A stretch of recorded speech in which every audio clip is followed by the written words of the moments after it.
Galera, bom dia, boa tarde, boa noite, boa madrugada. Meu nome é Sidney Martins, professor de língua portuguesa aqui do LAC Concursos, o maior site de videoaulas do Brasil, quiçá das Américas. Vamos parar de enrolação, vamos direto ao ponto e hoje a aula é uma aula pesada, é a aula sobre pontuação. Detalhe, quando a gente fala de pontuação, você já deve estar pensando numa porrada de sinal, 2 pontos, travessão, parênteses e por aí vai. Só que é o seguinte, o principal sistema de pontuação que cai em prova é a vírgula. Então, se você dominar bem o processo da vírgula, você vai, no mínimo, mandar bem na prova, pelo menos nos assuntos de pontuação. Porque, normalmente, 95% das questões que cobram pontuação cobram, na verdade, a vírgula. Então, a gente parte desse pressuposto e é por isso que a gente enfatiza sempre a vírgula, ok? Então, vamos lá. Vamos entender o que a gente chama de sinal de pontuação. Então, aqui, ó, chamamos de sinal de pontuação o uso de sinais para marcar na escrita pausas e mudanças de entonação típicas da fala. Então, olha só, eu tenho aqui 3 estruturas com a mesma sentença. O que muda é a pontuação, e isso vai mudar a entonação do camarada na hora da pronúncia. Então, eu digo aqui, ó, eles fecharam a porta. Primeira frase. Segunda, eles fecharam a porta. Agora, a terceira, eles fecharam a porta? Então, isso vai mudar. Então, na escrita, eu marco estas pausas e estas entonações. Eu só não posso dar mole de pensar que a vírgula é uma pausa, porque a vírgula não é. A vírgula, na verdade, é uma estrutura sintática. Então, para que eu possa resolver bem as questões de vírgula, eu tenho de dominar sintaxe. Eu tenho de conhecer muito bem o sistema SVC. Então, aqui, ó, nas provas são frequentemente usadas a vírgula, o ponto e vírgula, os 2 pontos, o travessão e o parênteses. Por que eu destaquei a vírgula? Porque é o elemento mais cobrado na prova. Então, vamos lá, vamos dar uma olhadinha aqui, ó. Vírgula. A vírgula serve para marcar rupturas da ordem direta. Então, eu tenho sujeito, verbo e complementos verbais. E aí, presta atenção no que eu vou te falar aqui agora. A ordem direta da língua portuguesa, ela não pode ter ruptura. Eu não posso quebrar a estrutura na ordem direta da língua portuguesa. Portanto, não há vírgula, exceto para marcar elementos intercalados. E a gente vai entender isso aqui agora, ó. Vocês viram que eu coloquei ali sujeito, verbo e os complementos verbais. E agora eu quero que você entenda muito bem. Na ordem direta, não pode ter vírgula de jeito nenhum. Não pode ter ruptura a ordem direta. Então, eu não posso separar o sujeito do verbo, assim como eu não posso separar o verbo do complemento exigido por ele. Então, muito candidato dá mole nesse momento. O autor da frase, o avaliador da prova, ele coloca a frase na ordem direta e em algum momento ele coloca uma vírgula. Aí você pensa, impossível, ordem direta não pode ter vírgula. Só que quem ensinou isso muito bem pra gente na época da escola foi a professora lá do ensino fundamental, porque ela ensinou assim, ó, SVO e os complementos. Por que ela fez assim? Porque para a gramática tradicional, o verdadeiro complemento do verbo é o objeto. Então, quando a gente fala de complemento verbal, quem é o verdadeiro complemento do verbo? É o objeto, seja ele direto ou indireto. Então, entre o sujeito e o verbo, realmente não pode ter vírgula. E entre o verbo e o objeto, seja ele direto ou indireto, também não pode ter vírgula. Agora, quem é esse camaradinho aqui? O complemento é, na verdade, o complemento adverbial. Então, ele na ordem direta tem como posição original o final da frase. Só que aqui, por ser um termo que meramente indica uma circunstância, a gente pode colocar uma vírgula facultativa. Eu posso colocar uma vírgula facultativa. Pronto, e acabou. Agora eu quero que vocês entendam o seguinte. Vou apresentar aqui uma estrutura. Vou apresentar uma estrutura. E depois a gente vai trabalhar em cima dos slides que eu coloquei aqui para vocês. Eu coloco assim, ó. Sidney comeu uma torta ontem. Nesta frase, a priori, muito candidato vai pensar, ué, não tem vírgula. Realmente não precisa de vírgula. Mas que pode ter uma vírgula? Pode. Aqui, como é que eu vou matar se tem ou não tem vírgula? A primeira coisa é achar o verbo. Então, aqui eu tenho o verbo comer. Eu pergunto a ele quem é o sujeito. Como é que eu pergunto sempre quem é o sujeito? Sempre quem ou o que? Então, quem comeu? Aqui, ó, Sidney. Então, entre o sujeito e o verbo, não pode ter vírgula de jeito nenhum. A não ser que aparecesse ali uma estrutura intercalada. Agora, o que foi comido? Uma torta. Então, nesse contexto, quem come alguma coisa, no caso, comeu uma torta. Então, eu tenho um verbo transitivo direto e uma torta é o objeto direto. O objeto é o verdadeiro complemento do verbo, porque esse verbo possuía sentido incompleto. Se eu chegasse para você do nada e falasse assim, ó, Sidney comeu, você me perguntar o quê? É a demonstração de que o verbo tem sentido incompleto, portanto, ele exige um complemento verbal, que é o objeto. Então, se eu falar Sidney comeu uma torta, tranquilo, porque quem come, come alguma coisa. Agora, eu coloquei ontem. Aquilo dali foi um algo a mais, foi uma mera circunstância indicada. Tinha necessidade? O verbo exigiu? Não, o verbo não exigiu. Mas como foi um algo a mais, não tem problema. Só que é o seguinte, nessa estrutura aqui, ó, em que eu tenho sujeito, verbo e objeto, eu realmente não posso ter vírgula. Mas aqui eu posso ter sim uma vírgula, que é facultativa. Agora, se eu estou produzindo um texto, para não deixar o meu texto truncado, eu evito essas vírgulas facultativas. Mas eu preciso usar quando eu quiser, de repente, enfatizar alguma coisa. Então, imagina o seguinte, alguém está reclamando que a cozinha está suja hoje. Aí vai lá, ó, Sidney, comeu uma torta ontem. Isso aqui não fui eu, não.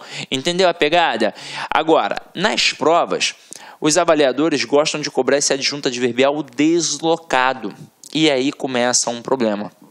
Porque é o seguinte, o que a gramática versa e de forma não muito clara, esse é que é o problema. Ela versa o seguinte, que o adjunto adverbial deslocado de curta extensão terá vírgula facultativa e o adjunto adverbial de longa extensão terá vírgula obrigatória. Só que é o seguinte, o que é facultativo, o que é obrigatório, porque o que é pequeno e o que é grande, isso é muito subjetivo. Afinal de contas, tem autor, tem gramático que vai dizer que 2 palavras já tornam a adjunta adverbial grande, mas também tem autor que vai dizer que apenas 5 palavras tornam a adjunta adverbial grande. E aí, como é que eu fico? Pô, o que eu vou definir? Aí é o seguinte, a Academia Brasileira de Letras, ela já se posicionou nesse aspecto. Então, para a Academia Brasileira de Letras, 3 palavras ou mais tornam a adjunta adverbial grande. E tem uma banca que já se posicionou diversas vezes no edital, porque ela imita a ABL. É a banca CESP. Então, a banca CESP, ela define no edital que 3 ou mais palavras tornam a adjunta adverbial grande. As outras bancas tendem a ir pelo mesmo caminho, mas normalmente sequer entram nessa seara.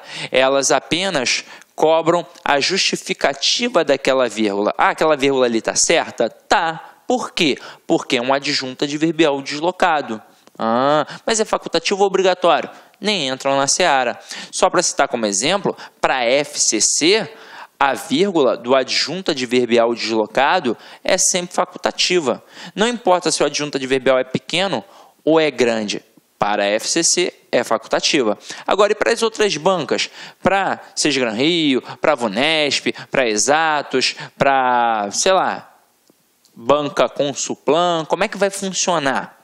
Aí esses camaradas, como eu disse a vocês, eles vão trabalhar apenas o reconhecimento daquela vírgula ali pela justificativa. Ah, tem um adjunto adverbial deslocado.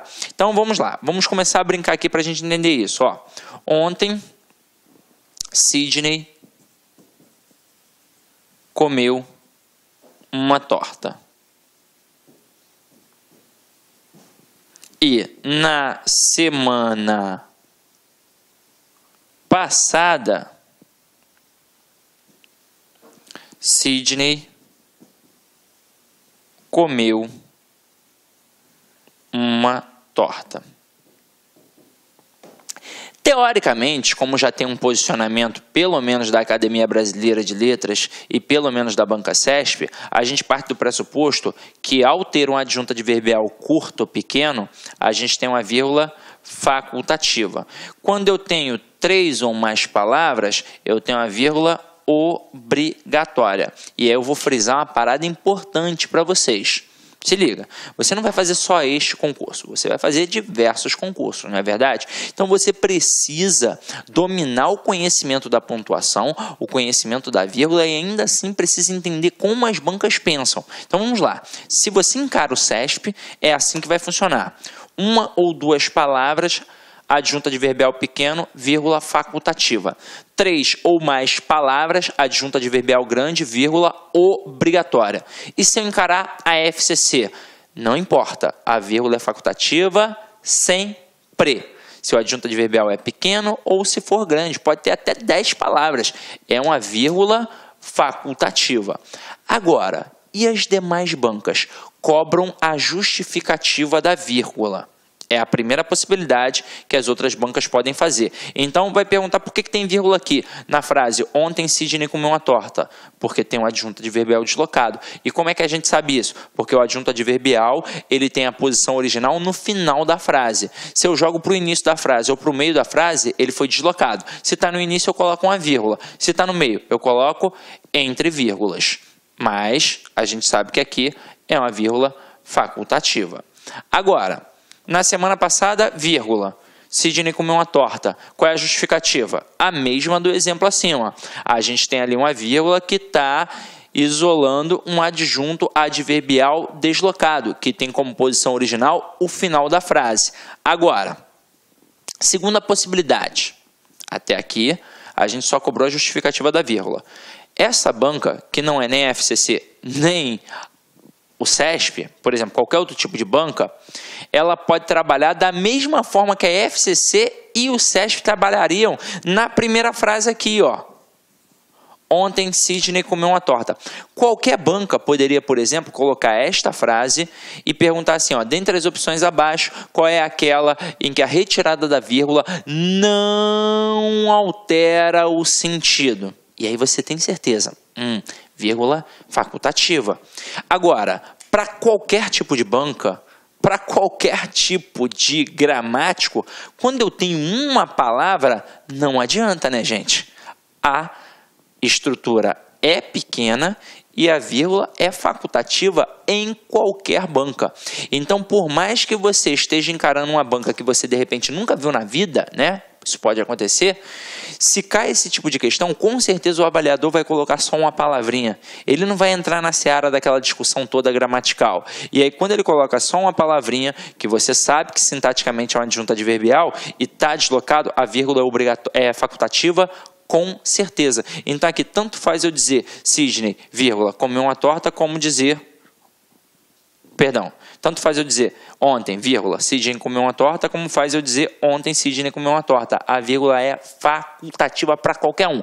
Olá, meus amigos, minhas amigas, sou o professor Luiz Antônio de Carvalho e com muito prazer, muita satisfação, estou aqui para fazer um convite muito especial para vocês conhecerem a nossa proposta pedagógica para o nosso curso focado 100% online para a Agência de Fomento do Amapá.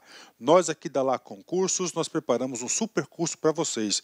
E se vocês quiserem assistir aulas inteiras, né, da Lá Concursos grátis, né, então convido vocês a ficarem até o final deste vídeo, porque eu vou passar um código promocional para vocês, para que vocês aí possam ter acesso às aulas grátis inteiras da Lá Concursos. Vem comigo. Então nós aqui da Lá Concursos fizemos um super curso online para a Agência de Fomento do Amapá. Nós temos 2 cursos específicos. O primeiro, que é para o cargo de assistente administrativo de fomento, completo, ponto a ponto do digital, investimento apenas 10 parcelas de R$20. Você tem aí 100 dias de acesso, um curso super competitivo na qual eu tenho certeza absoluta que você vai ficar competitivo se você assistir todas as nossas videoaulas. E temos também um curso que é para nível superior, todas as áreas, né? Economista, advogado e assim por diante, só que aqui é apenas língua portuguesa e conhecimentos gerais, né? Língua portuguesa e conhecimentos gerais por apenas R$100, é isso mesmo, e esses R$100 você pode parcelar ainda em 10 vezes sem juros aqui na Lá Concurso. Bacana? Gente, curso aprovado, pode ter certeza disso. Nós estamos aí quase 10 anos no mercado, já aprovamos aí milhares de alunos do Brasil todo, graças a Deus, e se Deus quiser, essa vai ser mais uma campanha aí de sucesso. Ah, professor, no começo do vídeo o senhor falou pra gente, né, do curso online grátis, sim, né? Então, se você quiser assistir, tá? Aulas grátis aqui da Lá Concursos, né? Curso grátis de 7 dias inteiras, eu não vou estar interrompendo vocês, pode ter certeza disso. Você vai ter que fazer o seguinte, primeira coisa, se inscrever no canal, né? Dar uma curtida no vídeo, né? Dar uma curtida nesse vídeo, clicar no link da descrição abaixo e lá você vai ter que fazer um cadastro, claro, né?